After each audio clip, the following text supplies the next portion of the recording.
मैं दिव्यदर्शन पुरोहित गुरु दिव्यदशाला वडोदरा से बोल रहा हूँ। सूर्य को यानी जिसको हम भगवान सूर्य नारायण कहते हैं, जिससे हम पूरी की पूरा सौर मंडल उत्पन्न हुआ है, उसको वेदों में बहुत कई तरीक़ों से नाम से बुलाया गया है। जैसे सर्वभानुसूदन यानी राहु रूपी अंधेरे का नाश करने वाला, अरव यानी चंचल, क्रांतदर्शी यानी युग परिवर्तन करता। तो युग परिवर्तन करता सूर्य अब अंगड़ाई लेके जाग उठा है। सूर्य नारायण का बहुत वैविध्यपूर्ण रूप अब हमारे सामने प्रकट होने जा रहा है।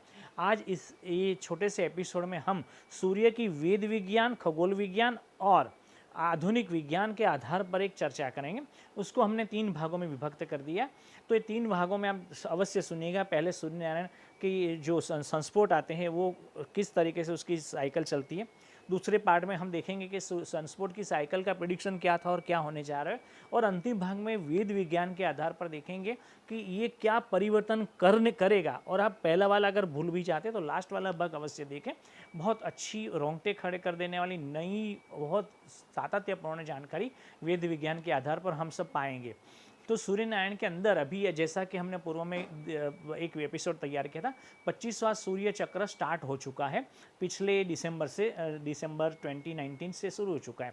ये 25वां सूर्य चक्र वीक माना जाता था, मगर अब धीरे धीरे उसने गति पकड़ना शुरू किया है। सूर्य चक्र 11 साल का होता है। उसके अंदर सूर्य की चुंबकीय क्षेत्र के बदलाव के कारण मैग्नेटिक ट्विस्ट, क्योंकि सूर्य नारायण पूरे एक चुंबकीय बहुत बड़े चुंबकीय गोले हैं, जिसके अंदर एक साथ में 10 लाख पृथ्वी समा सकती, इतना बड़ा हमारा सूर्य है। हमारा एकमात्र तारा है, हमसे सबसे नज़दीक तारा है, जिससे हम उत्पन्न हुए, जिसकी ग्रेविटी से हम पलते हैं, जिसके प्राण के बबल्स के अंदर हेलियो के स्फीयर के अंदर ही हम सब रहते हैं, जीवित है, जिसके चलते ही हम जीवित है। वही हमारा जीवन है। वो ना हो तो हम ना हो, वो है जब तक तब तक हम हैं।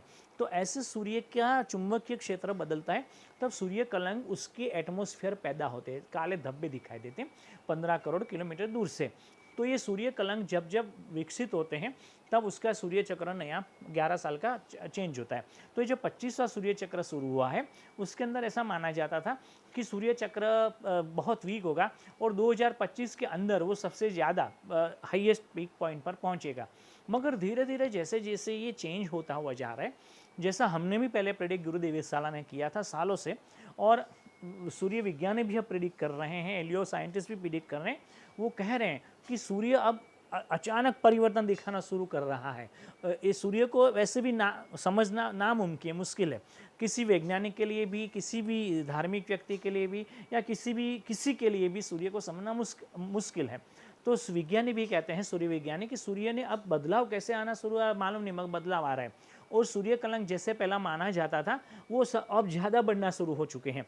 और ऐसा माना जाता है कि ग्राफ ऐसे बढ़ेगा और 2025 तक पहुंचेगा। तो नया वाला ग्राफ बता रहा है कि ऊपर चला जाता है और 2024 तक पीक पहुंच जाएगा। 2025 में 115 तक के सूर्य कलंक आने की संभावना बताई जा रही थी। अब 115 से ज़्यादा सूर्य कलंक 2024 में ही आने की संभावना बताई जा रही है। और आज की बात करें, आज जो 20 अप्रैल 2021 है, तो सूर्य नारायण के अंदर 2 सूर्य कलंक बहुत बड़े, सूर्य पृथ्वी से 7-8 गुना सूर्य कलंक चल रहे हैं। उसमें से आज सुबह 5:15 बजे एक M क्लास की फ्लेयर्स भी निकली है, कोरोनल मास इजेक्शन होने की संभावना भी बताई जा रही है। तो मित्रों, ये अभी सूर्य जागृत हो चुका है, बहुत अच्छी निशानी है।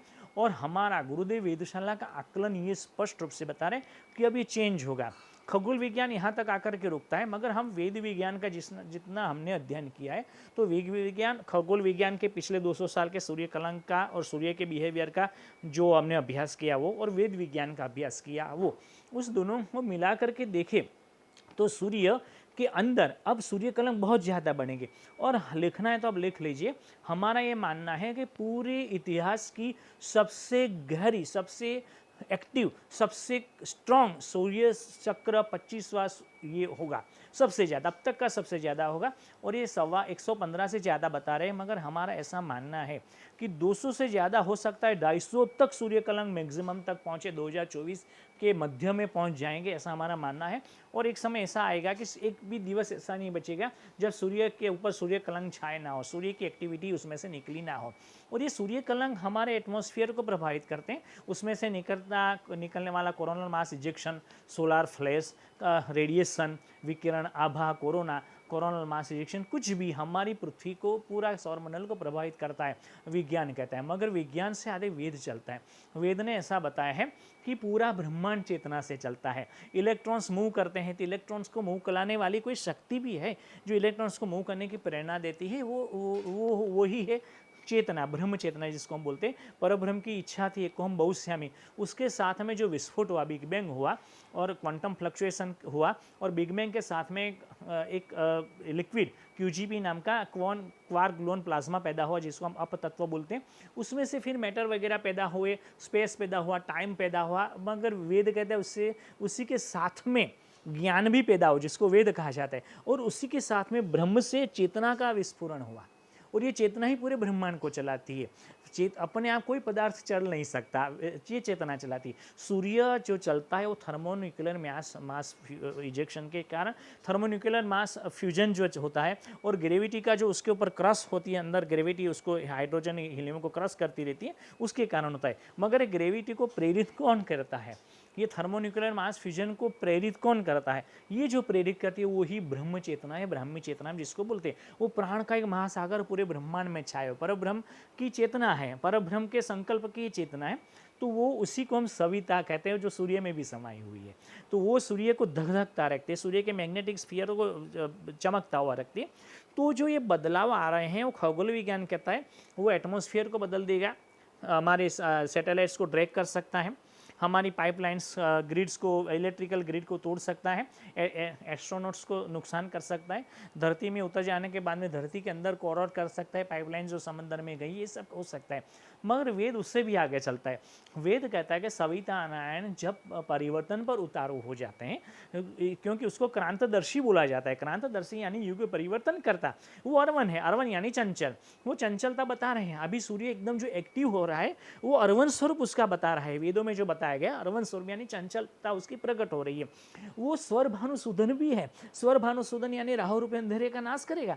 महामारी फैल चुकी है तो महामारी का नाश किसी को तो करना पड़ेगा, कौन करेगा? ये महामारी का नाश करना विज्ञान की, चिकित्सा के और ज्ञान के या धर्म के किसी के बस की बात नहीं। ये केवल परब्रह्म ही उसका विनाश कर सकता है, जिसको हम सविता कहते हैं। तो ये स्वर भानुसूदन की अभी प्रक्रिया होगी। युग परिवर्तन में बहुत कुछ बदलाव चाहिए। महिलाओं को आगे आना है, बच्चों को आगे आना है, भारत देश को जगत गुरु बनना है, और पूरे विश्व के अंदर समानता का स्थापन होना है, पूरे विश्व के अंदर अच्छाइयों को आगे बढ़ना है, बुराई को कम होना है। ये सब जो क्रांतिकारी परिवर्तन होने वाले हैं उसकी मूल धुरी रहेगी स्वर भानुसूदन सूर्य, क्रांतदर्शी सूर्य, अर्वन सूर्य, भास्कर। ये अपना आदित्य, ये अपना परिवर्तन बताने को उतारू हो गया है। और हमारा स्पष्ट रूप से मानना है कि अगर हम चाहते हैं कि जो ये पिछले 2000 साल का अंधेरा है वो अगर दूर होना है, भारत को जगतगुरु बनना है, तो एक क्रांतिदर्शी स्वरूप अभी सूर्य का प्रकट होना ही चाहिए। और वो केवल संस्फोट से नहीं होगा। संस्फोट एक्टिव हो जाएंगे तो वो अपना कार्य तो करेंगे, मगर उसके साथ में ये एक्टिव हो रहे, वो क्या बता रहे, उसकी चेतना ज़्यादा सक्रिय हो रही है। जब इंसान सक्रिय हो जाता है तब उसके साथ में उसके हाथ पैरने लगते, उसकी मगज की विचारों का एकदम उसमें उभार आ जाता है, खाना पीना बढ़ जाता है, व्यायाम की शक्ति बढ़ जाती है। मतलब जब चेतना सक्रिय होती है तब सक्रियता सभी और दिखाई देती है। तो जो सक्रियता सूर्य में आ रही है 2024 के अंदर ही आने की जो विज्ञान ने घोषणा कर दी है, और हम भी कहते हैं कि सब स्ट्रॉन्गेस्ट सोलर साइकिल बनने जा रही है। ये सक्रियता वो सविता की चेतना से आ रही है मित्रों, और वो चेतना ही युग परिवर्तन करेंगे। वही स्वर भानुसूदन है, वही क्रांतदर्शी सूर्य है, वही सविता है। ओम भूर्भुवस्सुः तत्सवितुर्वरेण्यं भर्गदेवस्य धीमहि धियो यो न प्रचोदयात्, वही है। वो आदित्य नारायण क्रांतदर्शी सूर्य अपनी चेतन पर उतार हो चुके हैं और वो परिवर्तन करके रहेंगे मित्रों।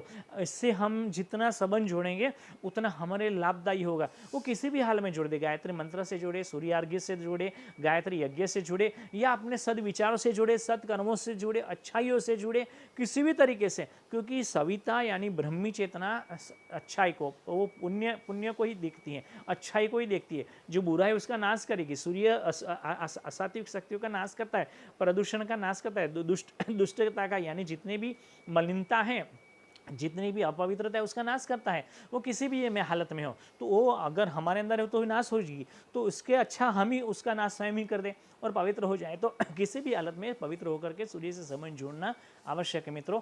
क्रांतदर्शी सूर्य अब एक्टिव हो चुके हैं।